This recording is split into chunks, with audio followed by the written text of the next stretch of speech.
Brought to you by Biz Analyst by Khata Book. 3 कृषि कानूनों पर सुप्रीम कोर्ट द्वारा नियुक्त समिति की रिपोर्ट सार्वजनिक कर दी गई है। इसका एक आंकड़ा इस समय काफी चर्चा में है।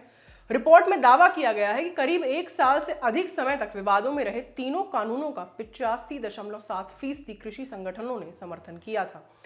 हालांकि ये तस्वीर इतनी साफ नहीं है। दरअसल सुप्रीम कोर्ट समिति कुल 73 किसान संगठनों से ही सीधे तौर पर विचार विमर्श कर पाई थी, जिनमें से 61 संगठनों ने इन कानूनों का समर्थन किया और बाकी के 12 संगठनों ने इस पर सहमति जताने से इनकार कर दिया था।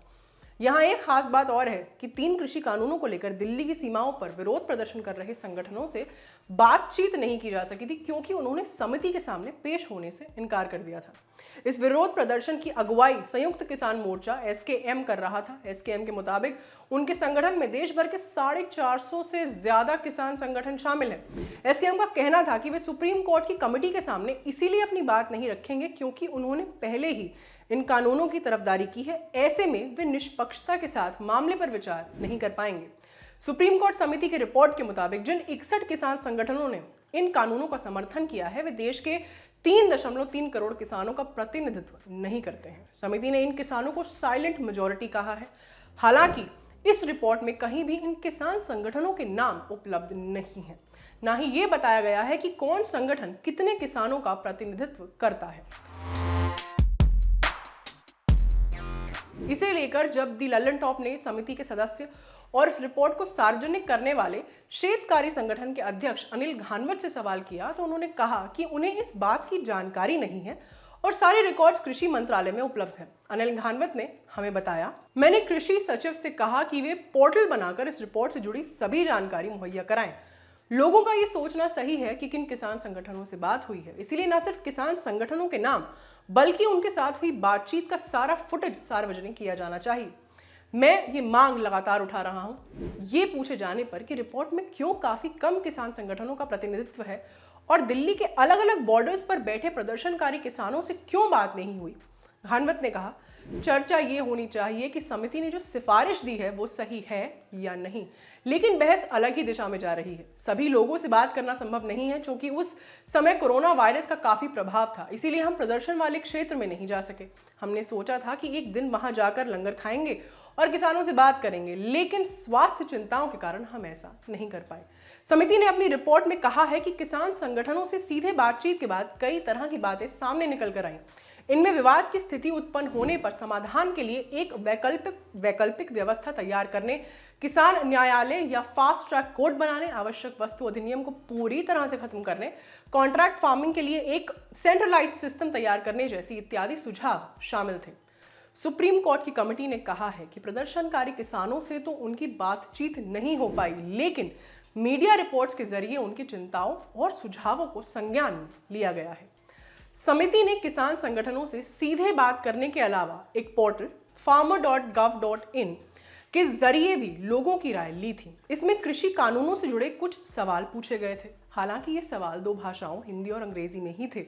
अनिल घानवत ने द लल्लन टॉप से इसकी पुष्टि की है। रिपोर्ट में कहा गया है कि इस माध्यम से समिति को कुल 19,027 सुझाव या आपत्तियां प्राप्त हुए थे। इनमें से 5,451 प्रतिक्रियाएं किसानों ने भेजी थी। वहीं किसान संगठनों ने 151 जवाब और किसान उत्पादन संगठनों ने एफपीओ ने 929 प्रक्रियाएं भेजी थी। बाकी अन्य स्टेक होल्डर्स ने 12,496 जवाब या सुझाव भेजे थे। इसका मतलब ये हुआ कि इस पोर्टल के जरिए 3 कृषि कानूनों पर भेजे गए जवाब या आपत्तियों में 65.67% हिस्सेदारी अन्य स्टेक होल्डर्स की है। इस श्रेणी में जवाब देने वालों में किसानों के अलावा वे लोग भी शामिल हैं जो खेती किसानी से सीधे तौर पर नहीं जुड़े हैं। घानवत का कहना है कि ये पोर्टल देश के सभी लोगों के लिए खुला है। उन्होंने हमसे कहा, खेती भले ही कुछ लोग करते हो, लेकिन इसका प्रभाव हर एक देशवासी पर पड़ता है, इसीलिए सभी तरह के लोगों की राय लेना जरूरी है। इसीलिए हम इस पोर्टल पर हर तरह के सुझाव आमंत्रित किए गए थे। इसके लिए किसान होना जरूरी नहीं है। संयुक्त किसान मोर्चा के सदस्य किसान नेता योगेंद्र यादव ने कहा कि समिति द्वारा किया गया आकलन पूरी तरह से हास्यास्पद है। उन्होंने ट्वीट कर कहा, इस पोर्टल के जरिए सुझाव देने वालों में सिर्फ 5,451 लोग ही किसान हैं, बाकी के 12,496 लोग किसान नहीं हैं। इन किसानों का क्या बैकग्राउंड है, ये अन्य स्टेक होल्डर्स कौन है, इन लोगों की प्रतिक्रियाओं को इस रिपोर्ट में क्यों शामिल किया गया है, ऐसे कई सवालों पर समिति ने कोई जवाब नहीं दिया है। ये आंकड़े कबाड़ हैं। रिपोर्ट के मुताबिक इस पोर्टल के जरिए कृषि कानूनों पर प्रतिक्रिया भेजने वाले लोगों में से 2/3 66% ने कानून का समर्थन किया। इस सर्वे में ये बात भी निकलकर सामने आई कि केवल 42.3% किसान संगठन ही एपीएमसी मंडियों में अपनी उपज बेच पाते हैं और ये लाभ भी ज्यादातर 70% से अधिक पंजाब और हरियाणा के ही किसानों को मिल पाता है। इन दो माध्यमों के अलावा सुप्रीम कोर्ट समिति ने ईमेल sc.committeeagri@gov.in के जरिए लोगों के सुझाव मांगे थे। रिपोर्ट के मुताबिक कमेटी को कुल 1520 ईमेल प्राप्त हुए थे। हालांकि इसमें इस बात का ब्यौरा नहीं है कि ऐसे ईमेल्स भेजने वालों में कितने किसान थे और कितने अन्य लोग थे। रिपोर्ट में लिखा है, समिति ने ये ईमेल भेजने वाले लोगों के नाम नहीं बताने का फैसला किया है।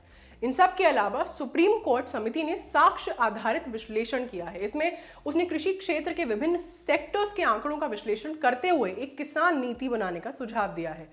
विश्लेषण में भारतीय कृषि को 1950 के दशक से लेकर अब तक 5 चरणों में विभाजित किया गया है और मौजूदा समय में देश की खेती किसानी को वन नेशन वन मार्केट की दिशा में ले जाने की बात की है।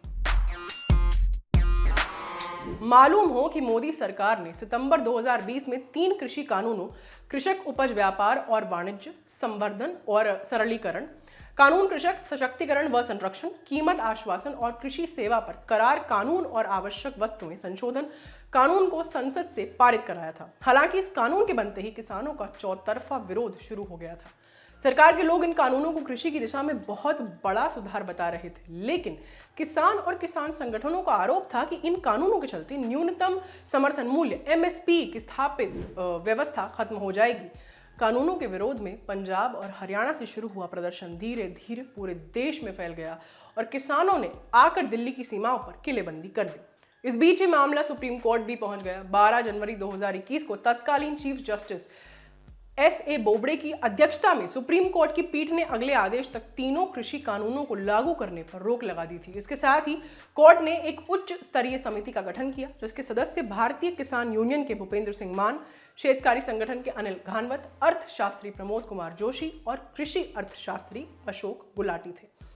हालांकि किसानों के विरोध के चलते भूपेंद्र सिंह मान ने खुद को समिति से अलग कर लिया था। कोर्ट ने 2 महीनों के भीतर किसान संगठनों और संबंधित स्टेक होल्डर्स से बात कर रिपोर्ट सौंपने के लिए कहा था। समिति ने 19 मार्च 2021 को शीर्ष अदालत में अपनी रिपोर्ट सौंप दी थी, लेकिन इसे सार्वजनिक नहीं किया गया था। बाद में प्रधानमंत्री नरेंद्र मोदी ने 19 नवंबर 2021 को राष्ट्र के नाम अपने संबोधन में तीनों कृषि कानूनों को वापस लेने की घोषणा की थी। उन्होंने दलील दी थी कि सरकार कृषि क्षेत्र के सुधार संबंधी लाभों के बारे में विरोध करने वाले किसानों को नहीं समझा सकी। सुप्रीम कोर्ट समिति कृषि कानूनों को रद्द करने के खिलाफ थी। उसने रिपोर्ट में कहा है, इन कृषि कानूनों को रद्द करना या स्थगित करना उस साइलेंट मेजॉरिटी के लिए अनुचित होगा जो इन कानूनों का समर्थन करती है। समिति ने कहा था कि कानून को लागू करने में राज्यों को लचीला रुख अपनाने की इजाजत दी जानी चाहिए और इसकी मंजूरी केंद्र द्वारा मिलनी चाहिए ताकि वन नेशन वन मार्केट बनाने की मूल भावना का उल्लंघन ना हो। इसके साथ ही विवाद निस्तारण के लिए एक वैकल्पिक व्यवस्था की जानी चाहिए। समिति के सदस्यों ने कहा कि सरकार को कृषि इंफ्रास्ट्रक्चर में सुधार लाने के लिए तत्काल कदम उठाने चाहिए। ये भी कहा कि जीएसटी काउंसिल की तर्ज पर एक एग्रीकल्चर मार्केटिंग काउंसिल का गठन किया जाना चाहिए, जिसमें राज्यों और केंद्र शासित प्रदेशों के प्रतिनिधि होंगे, ताकि इन कानूनों को सुचारू रूप से लागू किया जा सके और इनकी मॉनिटरिंग की जा सके। इसके साथ ही सुप्रीम कोर्ट समिति ने यह सुझाव दिया था कि एमएसपी की सिफारिश करने वाली केंद्रीय कृषि मंत्रालय की एजेंसी कृषि लागत एवं मूल्य आयोग सीएसीपी को फसलों के बिक्री मूल्य की जानकारी इकट्ठा करने और इसे हर स्तर पर प्रसारित करने की जिम्मेदारी दी जानी चाहिए ताकि किसान अच्छे से मोल भाव कर पाए। समिति ने सभी को समान अवसर देने के लिए एपीएमसी द्वारा ली जा रही मार्केट फीस या टैक्स को खत्म करने की सिफारिश की थी। ये खबर आपके लिए लिखी थी धीरज ने। मैं हूं आस्था, कैमरा के पीछे है उत्सव। देखते रहिए द लल्लन टॉप। शुक्रिया।